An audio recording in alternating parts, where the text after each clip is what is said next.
6 people stumbled through a rough hide door in the middle of a blizzard. They expected darkness, We made it. It's cold, maybe a place to hide from the wind. Instead, they stopped. No stove stood against the wall. No wood pile waited in the corner. Yet warmth rose from the stone beneath their boots. Steam drifted quietly across a pool hidden deep inside the mountain. Outside, the wind was driving the temperature below 30 degrees Fahrenheit, under zero.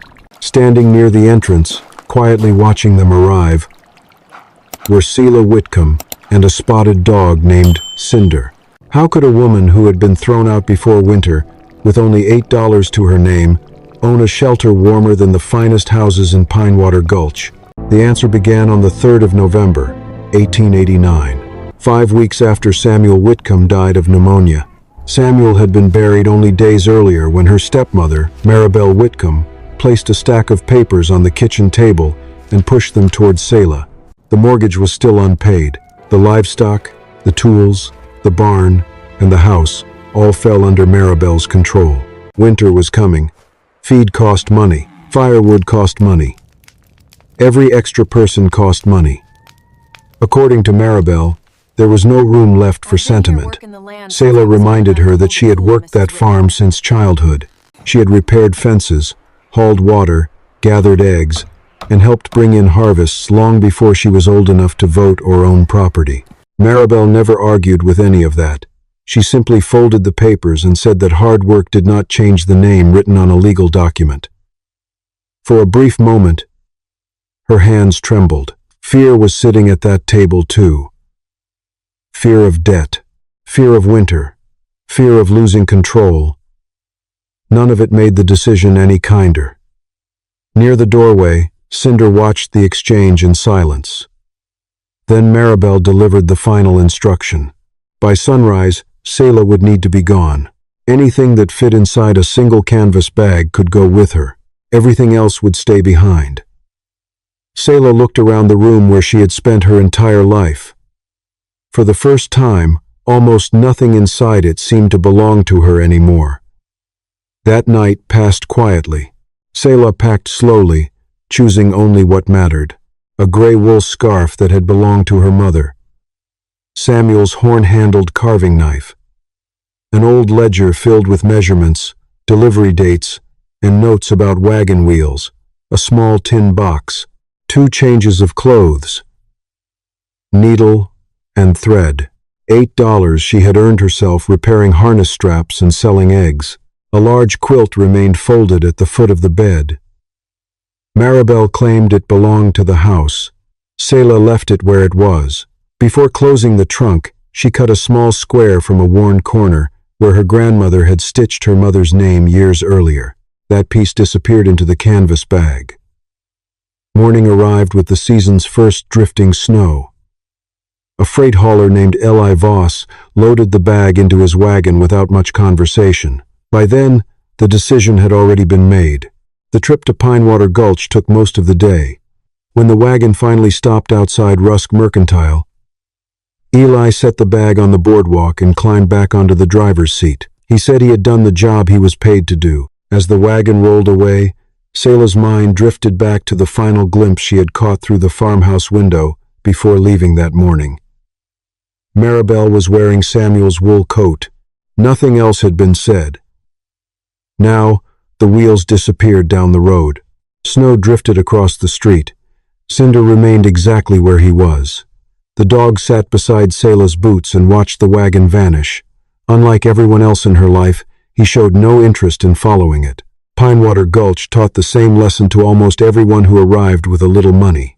A little money never stayed little for long. The cheapest room in town cost $1.25 a night, and that price did not include meals. At that rate, Selah could watch her entire savings disappear before the week was over. Reverend Amos Pike offered another possibility. A narrow room behind the church laundry house was available. In return, she would wash clothes, tend fires, scrub floors, and help care for 2 elderly residents from before sunrise until dark. There was one additional condition. Cinder would stay outside in the stable. Selah listened politely. Then she noticed the cracked hands of a woman folding sheets near the wash tubs.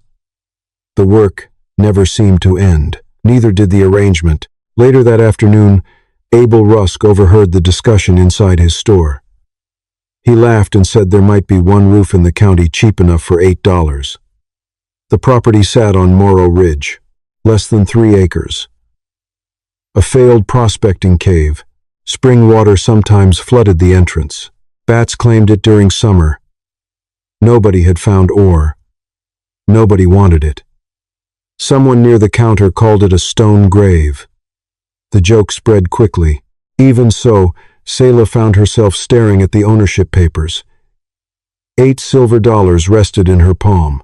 For several seconds, she held them there. Once those coins crossed the counter, nothing would remain between her and complete poverty.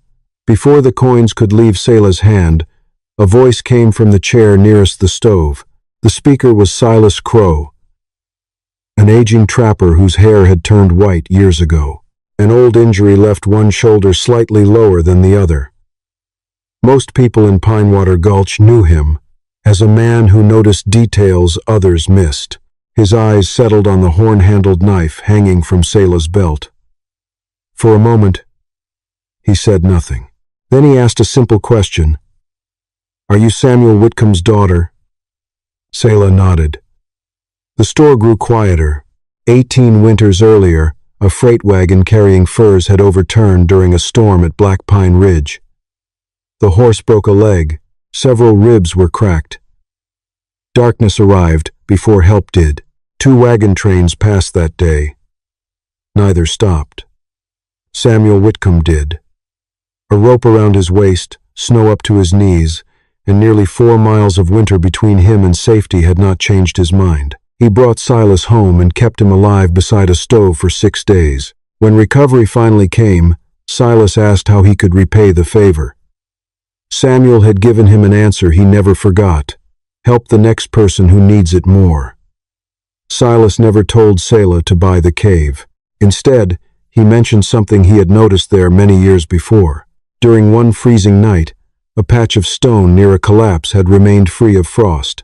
A faint current of warm air had slipped through a crack behind the rubble. That was all he knew. The cave faced southeast. The ridge blocked much of the northwest wind. At the very least, it might offer shelter for a few nights. Nothing more was promised. Nothing more was guaranteed. Cinder walked over and sniffed Silas's hand. The old dog seemed satisfied. A second later, Selah pushed the 8 silver dollars across the counter. The laughter returned almost immediately. Silas ignored it. As Abel reached for the coins and the ownership papers changed hands, he watched Samuel Whitcomb's daughter sign her name. For the first time in nearly 20 years, an old debt finally had somewhere to go. The following morning, Silas led Selah and Cinder out of Pinewater Gulch and toward Morrow Ridge. The route followed an old hunter's trail rather than a wagon road. Lodgepole pines crowded the slopes. Sagebrush covered the open ground. Black volcanic rock broke through the soil in scattered ridges. 4 miles later, the property finally came into view. From a distance, it hardly looked worth $8. The cave entrance measured barely 4 feet across and stood less than 6 feet high. A fallen juniper partly concealed it, leaving only a dark opening in the hillside. Inside, the first impression was not encouraging. Old mud covered parts of the floor. Smoke stains darkened the ceiling. Bats had claimed 2 shallow alcoves. A collapsed timber rack leaned against one wall. Silas let Selah study everything before speaking. Then he pointed out what others had ignored. Morning sun reached the entrance. A stone shelf above the opening would force much of the winter snow to slide away. The ridge itself blocked the strongest northwest winds. Farther inside, nearly 44 feet from the entrance, a collapse of clay and stone sealed the passage. A narrow crack remained between the rocks. Cinder walked directly toward it. The dog pressed his nose near the opening, then settled onto the stone beside it instead of choosing the sunny entrance behind him. Silas watched for a moment. "Sometimes," he said quietly, "a dog notices things before a person does." Curious, Selah knelt beside the crack and slid her fingers into the narrow gap. A faint current touched her skin. It was not hot. It was not strong. Yet it felt noticeably warmer than the cold mountain air surrounding her. Silas stayed only long enough to leave a few things behind. An old wagon canvas, a coil of barbed wire, and a dented alcohol thermometer protected by a brass casing polished smooth by years of use.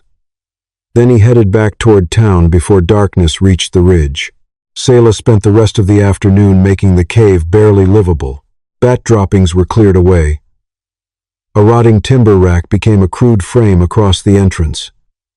The wagon canvas was stretched over it and weighted with stones along the edges. Dry grass formed a thin bed on a shelf of ground slightly higher than the rest of the floor. Before sunset, she checked the thermometer. Outside, the temperature stood at 24 degrees. Near the entrance, it read 33. At the collapsed passage, the mercury climbed to 43. The difference was too large to ignore. Night arrived with wind. The canvas snapped and rattled for hours. Sleep came in short stretches. Each time Selah opened her eyes, she noticed the same thing. Cinder was never beside the bed. The dog remained curled near the blocked passage. Close to midnight, the wind suddenly eased. Silence filled the cave. Then another sound emerged. Steady, rhythmic. Water. Not dripping. Flowing. The noise seemed to come from somewhere beyond the fallen stone. By sunrise, curiosity had become a task. Using Samuel's knife, a rusted iron bar found inside the cave, and a wooden lever cut from nearby timber, Selah began digging clay from around the crack. The work was slow. The work was dangerous. More than once, loose fragments slid without warning. Hours passed. Her hands bled. Her shoulders burned. Finally, a rock roughly the size of a small barrel shifted. For a moment, nothing happened. Then it rolled free. A thin breath of warm air slipped through the opening. Along with it came the faint scent of minerals and moving water. Cinder jumped to his feet immediately. Selah leaned closer. For the first time, she could see darkness beyond the rubble instead of solid stone. The opening was barely large enough at first. Selah widened it a little more, then crawled through with the thermometer in one hand and Cinder close behind. A short passage sloped downward before opening into something neither of them expected. The hidden chamber stretched roughly 31 feet across and 23 feet deep. At its highest point, the ceiling rose nearly 17 feet overhead. A crescent-shaped pool occupied the center of the space. Steam drifted lazily above the surface. Not enough to choke the air, just enough to reveal warmth. Near the back wall, hot water emerged through a narrow crack in the rock and flowed along a natural channel before mixing with cooler water farther downstream. Selah spent the next hour measuring and observing. The pool's edge held close to 99 degrees. Near the source, the water climbed to roughly 154. Air at chest height measured 54 degrees. A dry stone shelf on the eastern side reached nearly 57. The numbers mattered. More importantly, so did their pattern. A natural vent high in the ceiling allowed moisture to escape. The western floor sat lower, collecting colder air and runoff. Heat entered the chamber through the water, then slowly spread through the surrounding stone. Nothing about it felt magical. It felt mechanical. Ancient, but mechanical. Selah tied a thread to a small stick and watched it move. Air drifted upward near the ceiling vent and settled lower across the colder floor.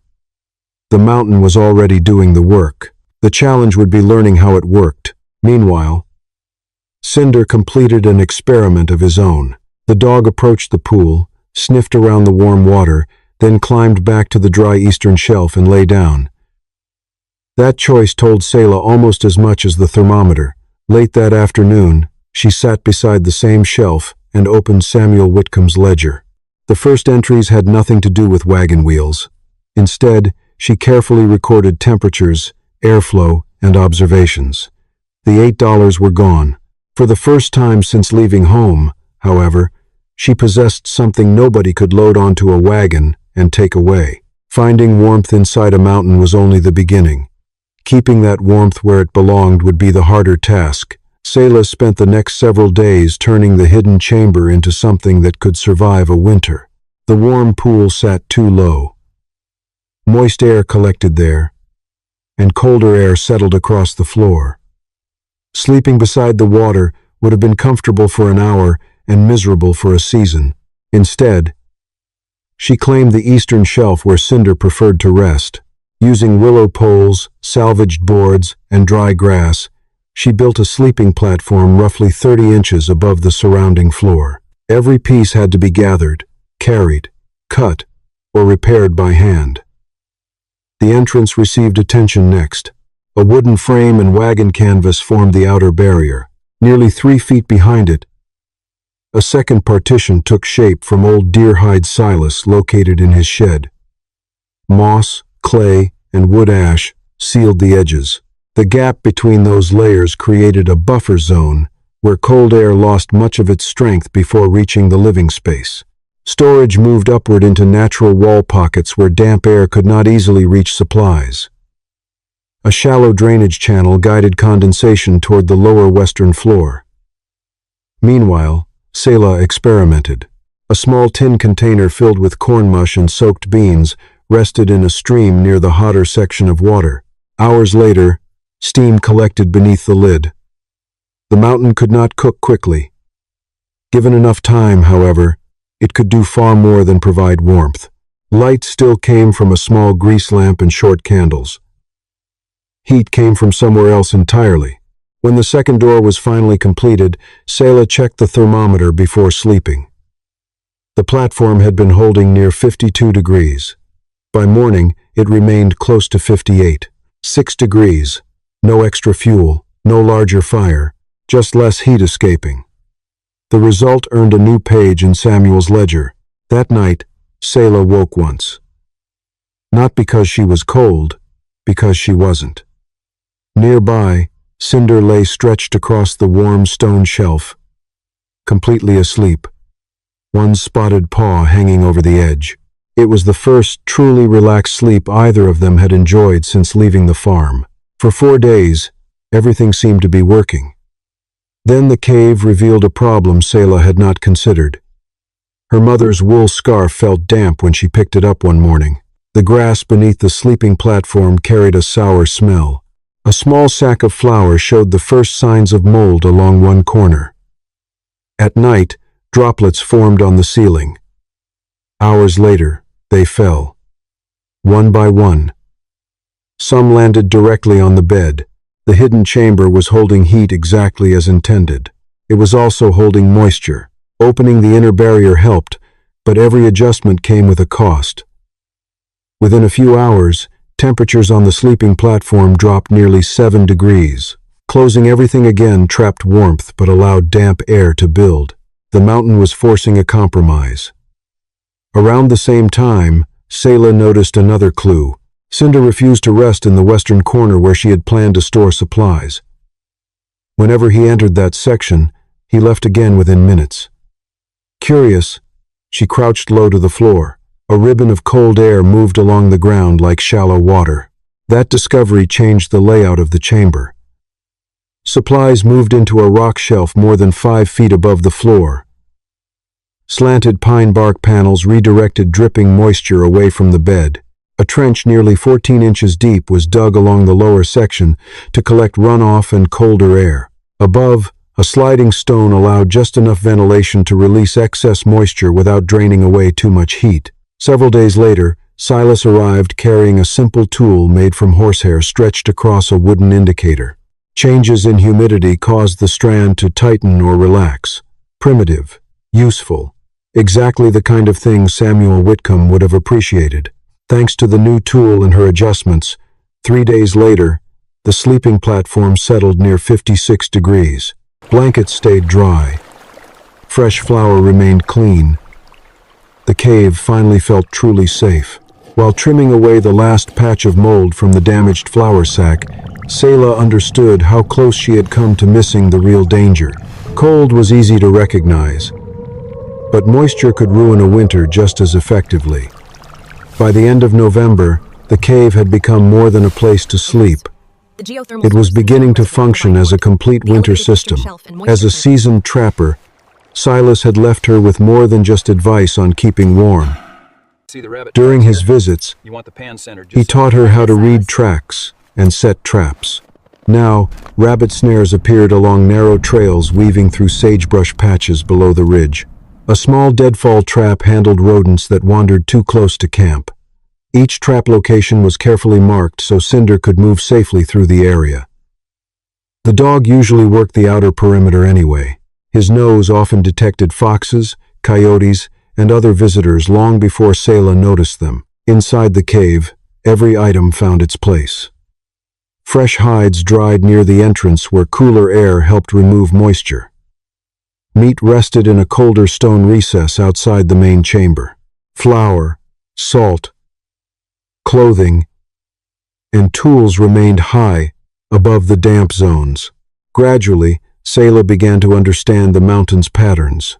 She noticed that northwest winds could drag temperatures down near the entrance, yet the living area deeper inside often changed by only 2 or 3 degrees.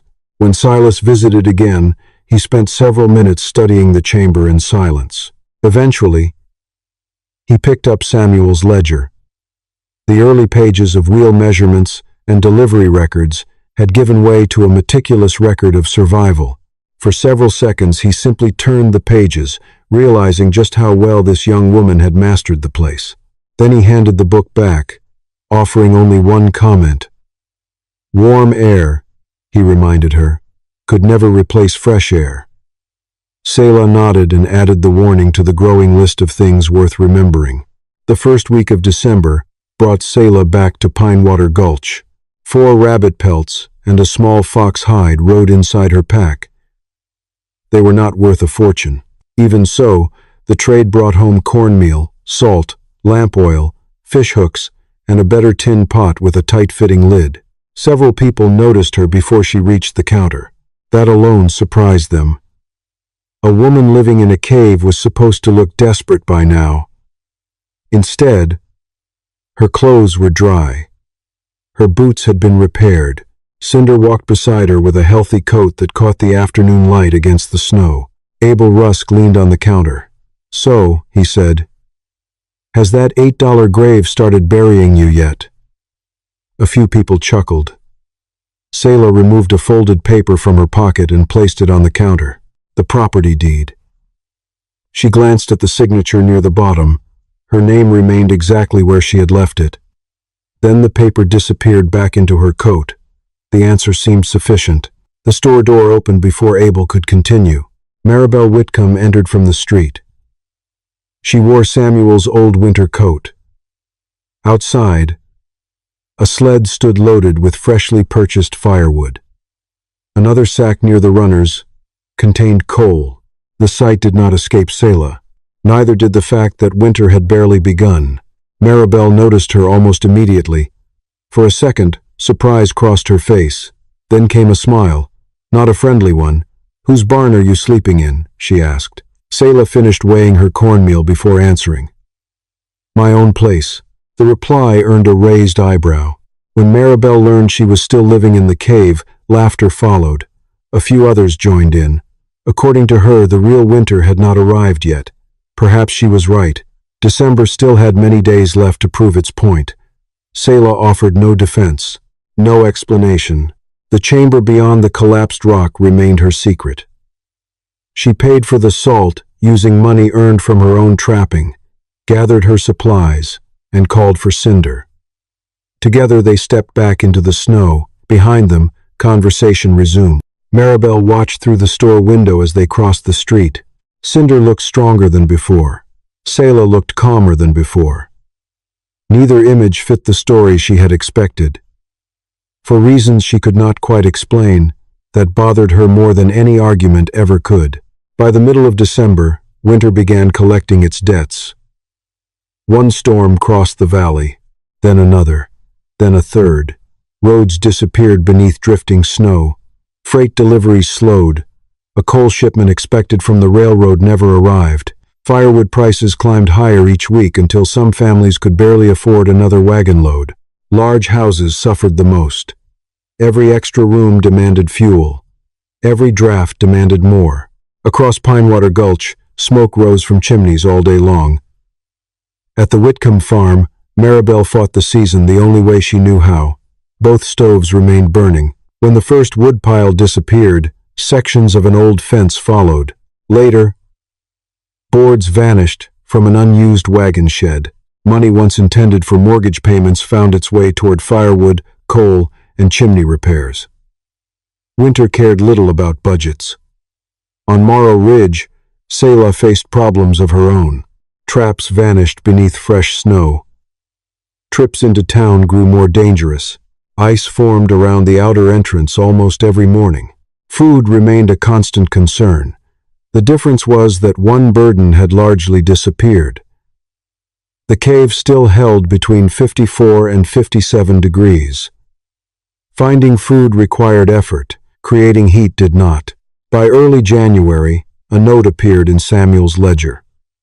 Not a single piece of firewood burned for warmth. The entry occupied only one line, yet it represented hundreds of hours that would otherwise have been spent cutting, hauling, splitting, stacking, and feeding a stove. When Silas visited during the first week of the new year, he carried another warning. The signs were everywhere. Birds were leaving the valley unusually early. The air had become so dry that the sound of an axe carried remarkable distances across the snow. Something larger was moving south, something colder. That evening, she stood outside the cave and looked toward the valley below. Thin columns of smoke rose from dozens of homes. Each one marked a family staying warm. Each one also marked a woodpile growing smaller. The second week of January brought the cold Silas had been expecting. Wind swept dry snow across the ridge in long white sheets. Drifts formed where there had been none the day before. The mountain itself seemed to change shape overnight. Then a problem arrived without announcing itself. A slab of wind-driven snow slid from the stone overhang above the entrance and packed tightly against the outer doorway. The change looked minor from inside. The sleeping platform remained warm. The thermometer showed little difference. For several hours, nothing seemed wrong. Then the grease lamp began to struggle. Its flame grew smaller. Dark soot gathered around the wick. At first, Selah blamed the oil. A few minutes later, Cinder stood up. The dog paced once around the chamber. Then he stopped and stared toward the ceiling vent. Several minutes passed. He looked again. That behavior triggered a memory. Warm air cannot replace fresh air. Silas had repeated the warning often enough. Selah grabbed the lamp and climbed toward the upper vent. The opening should have been drawing moisture outward. Instead, ice had formed somewhere inside the narrow passage. The cave was still holding heat. It was no longer breathing properly. Opening the main entrance carried its own risk. Snow packed against the outer barrier could collapse inward and bury the passage. There was only one option. Selah retrieved a long willow pole she had prepared earlier for emergencies. The first attempt failed. The second did nothing. The third struck something solid. Ice. She pushed harder. Again and again. Finally, a sharp crack echoed through the chamber. A chunk of ice broke free somewhere above. The effect was immediate. Cold air flowed inward through the lower sections of the system while warm, damp air began rising toward the reopened vent. The lamp brightened. Its flame steadied. Cinder stopped pacing. Several minutes later, he settled onto the eastern shelf once more. The thermometer told its own story. 56 degrees before the blockage cleared. 51 afterward. 5 degrees had vanished. Selah accepted the loss without hesitation. A living system required balance. The highest temperature was not always the safest temperature. Later that day, she made additional changes. An old curved stovepipe section left by Silas became a wind-deflecting hood above the vent opening. A rope attached to the outer barrier allowed it to be pulled open from deeper inside the cave if drifting snow blocked access again. Only after everything was finished did Selah finally sit down. Cinder moved beside her. For a few seconds, neither of them did anything except listen. The chamber felt colder. The air felt cleaner. And both were still breathing. While the cave had found its balance, the valley below was about to lose its own. The cold front settled over the valley and refused to move. One day passed, then another, then another. By the end of the week, nighttime temperatures were falling between 27 and 34 degrees below zero. Wind swept across the ridges at more than 50 miles per hour, carrying snow fine enough to slip through the smallest opening. Every system was being tested, including the ones people trusted most. At the Whitcomb farm, a crack opened near the chimney collar. Smoke backed into the kitchen instead of rising cleanly above the roof. Firewood disappeared faster than expected. The second reserve pile followed soon afterward. By the 9th day, the porch roof groaned beneath the weight of drifting snow. Maribel finally accepted what the weather had already decided. The farm could no longer keep her safe. Eli Voss arrived with a sled shortly after sunrise. The original plan seemed simple. Take Maribel into town. Wait out the worst of the storm. Return later. Along the route, however, they encountered a widow and her young son whose cabin had become nearly inaccessible. Farther ahead, Abel Rusk and Reverend Amos Pike were helping move stranded residents toward the church. Combining everyone onto one sled appeared sensible. The valley still looked familiar then. Visibility still existed. The road could still be guessed. Half an hour later, the storm erased all three. Snow crossed the landscape sideways. Landmarks vanished. Tracks disappeared almost as soon as they formed. Then the sled struck something hidden beneath the drift. A sharp crack cut through the wind. One runner twisted. The vehicle lurched violently. A harness chain snapped loose. The horses panicked. Within seconds, the entire group found themselves stranded near the base of Morrow Ridge, less than half a mile from the cave. Not one of them knew it.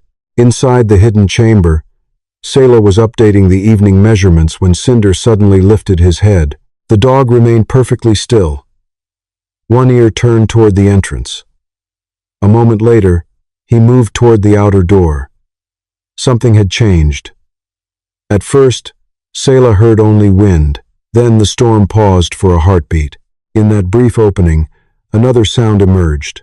Faint, distant, metal striking metal, a harness bell. The sound vanished almost immediately. Selah was already moving. A coil of wire rope came off its peg, one end wrapped around her waist, the other secured to a heavy stake near the entrance. She pulled on a deer-hide coat, checked the knot twice, and opened the outer barrier. Cinder disappeared into the storm first. The mountain swallowed him almost instantly. Selah followed. Snow blasted across her face. Visibility shrank to only a few yards. The rope became her lifeline, the only connection between herself and the cave behind her. Several times, she nearly lost sight of the dog. Then a dark shape appeared ahead, gone, then visible again, black spots against endless white. She followed those markings through the storm until another shape emerged. The sled, half buried, tilted, broken, people huddled beside it. Maribel sat near the wreckage with Samuel Whitcomb's coat wrapped around a shivering boy who was not her own. For the first time that winter, survival had made everyone look the same. The rescue took time. The storm allowed nothing quickly. Selah tied a rope around each person before leading them away from the wrecked sled. Visibility rarely extended beyond a few yards. Several times the wind erased footprints almost immediately after they were made. Eli helped carry the young boy when exhaustion began slowing the group. Abel took the other side. Behind them, Cinder moved constantly between the front and rear of the line, appearing and disappearing through the blowing snow to make sure nobody drifted away. One trip became 2, then 3. At last, the final group reached the cave. Crossing the outer doorway brought immediate relief from the wind. But nobody spoke. Most assumed that was the entire benefit. Then Selah opened the second barrier. The reaction was instant. Several people stopped where they stood. The thermometer mounted beside the living area showed 55 degrees. Steam drifted above the crescent-shaped pool. Stone beneath their boots felt cool, but not cold. Shelves held dry food, blankets, tools, and supplies arranged with deliberate care. Abel looked around the chamber. His eyes searched for the missing piece. The stove. There wasn't one. No coal bin stood against the wall. No woodpile occupied a corner. No fire burned anywhere. What makes the heat? He finally asked. Selah pointed toward the water channel feeding the chamber, then the surrounding stone, then the ceiling vent. The explanation lasted only a few sentences. The work of managing the system mattered more. People recovering from severe cold were placed on the warmest stone shelves. Wet clothing was hung where airflow could remove moisture without soaking the chamber. The young boy received the driest blanket available. The double-door system remained closed unless absolutely necessary. Eli received responsibility for checking the upper vent every hour. Amos organized food and water. As the evening passed, the chamber responded to its new occupants. 6 additional people meant more moisture, more breathing, more heat, more strain. The thermometer gradually slipped from 55 to 52 degrees. Abel noticed immediately. His first instinct was to reduce ventilation and preserve warmth. Selah disagreed. She opened the upper vent slightly wider. The decision looked wrong for several minutes. Then the numbers stabilized. Moisture stopped accumulating. Air quality improved. The system settled into a new balance. Only then did people begin noticing smaller details. Samuel's horn-handled knife rested near the sleeping platform. His ledger lay open beside it. A worn square of quilt fabric sat carefully folded among Selah's belongings. Maribel saw every one of them. She said nothing. Neither did Selah. Instead, she handed over one of the blankets. No mention was made of inheritance papers. No mention was made of the farmhouse. No mention was made of the morning she had been ordered to leave. The blanket changed hands. That was all. A short distance away, Cinder stretched out near the entrance where cold air gathered closest to the floor. Tonight, he seemed content to guard it. Maribel sat wrapped in the blanket Selah had given her. Selah, meanwhile, said nothing. She simply crossed the chamber and checked the vent one last time, leaving silence to finish what words never could. The storm held the valley captive for nearly 2 more days. Nobody inside the cave argued with the delay. The mountain had already made its position clear. When the wind finally weakened enough for travel, the group prepared to head back to town. Before leaving, Abel quietly picked up Samuel's ledger and jotted down a few final lines. There were no flowery words of gratitude, just the numbers. Outside the entrance, 29 below zero. The outer passage, 36 degrees. Deep inside the chamber, with 6 additional people and 1 dog sharing the space, the temperature remained near 53 degrees. Meanwhile, the water emerging from the rock still exceeded 150 degrees. Source reads 54. Abel double-checked every measurement. The chamber matches. They were numbers that were simply impossible to argue with. Back in Pinewater Gulch, the story spread faster than any wagon. People repeated different versions. Some focused on the hidden chamber. Others talked about the warm stone. Many simply wanted to understand how a cave without a stove had sheltered 7 people through one of the coldest storms of the season. The nickname began disappearing soon afterward. Fewer people called it the $8 grave. A few asked permission to see it. Simple luck. Others insisted luck deserved most of the credit. Abel eventually stopped debating the matter. Instead, he visited Morrow Ridge carrying an offer. $50. Sela declined. Several weeks later he returned. The offer became 100. The answer remained the same. She never reminded him that he had sold it for 8. There was no need. The numbers spoke clearly enough. Winter continued collecting debts elsewhere. By February, the Whitcomb farm reached the end of its struggle. Mortgage payments had become fuel purchases. Savings had become coal. Repairs had become emergency expenses. Sections of outbuildings disappeared into stoves, one board at a time. Livestock sold below value. The bank completed the rest. Maribel prepared to leave for relatives in the east shortly afterward. Before departing, she asked to meet Sela outside Rusk Mercantile. The conversation lasted less than a minute. From beneath her coat, she produced a brass carpenter's square that had belonged to Samuel. She held it out. "This belongs to you." Nothing more followed. No apology arrived. No defense arrived. The object passed from one pair of hands to another. That was all. Later, standing alone on the edge of town, Sela looked down at 2 documents. In one hand rested the brass square Samuel had used for years. In the other sat the ownership papers for the cave on Morrow Ridge. One belonged to a life already finished. The other pointed toward a life still being built. When she finally turned toward home, only one of them would help shape the future waiting ahead. The winter that nearly ended Sela Whitcomb's life eventually became only the first chapter. Years passed. Morrow Ridge changed a little each season. So did the cave. A low stone facade appeared outside the entrance, creating a true vestibule where wind lost much of its force before reaching the inner chambers. A second vent received a snow-resistant hood designed to stay functional during the worst storms. Water flowing from the geothermal source was guided through a stone-lined channel before leaving the mountain. Part of that channel passed beneath a warming bench. Boots dried there, clothes dried there. Water buckets remained usable, even during severe cold.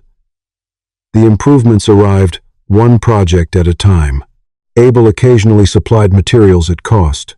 Eli helped move larger stones that one person could not safely handle alone. Amos organized collections of old blankets and emergency supplies from families throughout Pinewater Gulch. Nobody described the effort as charity. The shelter had become something larger than one woman's home. It had become preparation. Sela established a single rule that rarely changed. During a storm, nobody paid for shelter. If the mountain had room, the door stayed open. Silas lived through 3 more winters before age finally began winning arguments that experience could no longer settle. Whenever his strength faded, Sela often visited town carrying warm mineral water and simple meals. Their conversations rarely lasted long. They did not need to. Near the end of his life, Silas returned to a memory both of them knew well. Years earlier, Samuel Whitcomb had pulled a wounded trapper out of the snow and asked for nothing in return except that help continue moving forward. For a long time, Silas believed guiding Sela to the cave had settled that obligation. The blizzard changed his mind. Kindness, he told her, was not a debt that could be paid off. It only moved from one person to the next. After Silas was gone, Sela continued teaching others what the mountain had taught her. How to read prevailing winds, how to build a proper airlock entrance, how to keep supplies dry, how to recognize when moisture had become a greater threat than cold, how to avoid sacrificing fresh air simply to gain a few extra degrees. The lessons spread. So did the stories. Eventually, fewer people remembered the nickname that once followed the property. The $8 grave disappeared from local conversation. A different name replaced it. Warmstone Shelter. Travelers knew it. Families knew it. Children who had not even been born during the Great Blizzard knew it. And almost every visitor remembered the same image. A spotted dog resting near the entrance while steam drifted quietly through the chamber beyond. Years after Silas passed away, Sela placed 2 objects beside each other on a shelf overlooking the warm pool. Samuel's ledger. Silas's dented brass thermometer. One man had taught her the value of measuring work. The other had taught her the value of measuring heat. Neither lived to see everything their lessons became, yet both remained present in the shelter they helped create. The ledger continued filling with new entries. The thermometer continued marking winter after winter, and outside, whenever storms crossed Morrow Ridge, the door remained ready to open once again.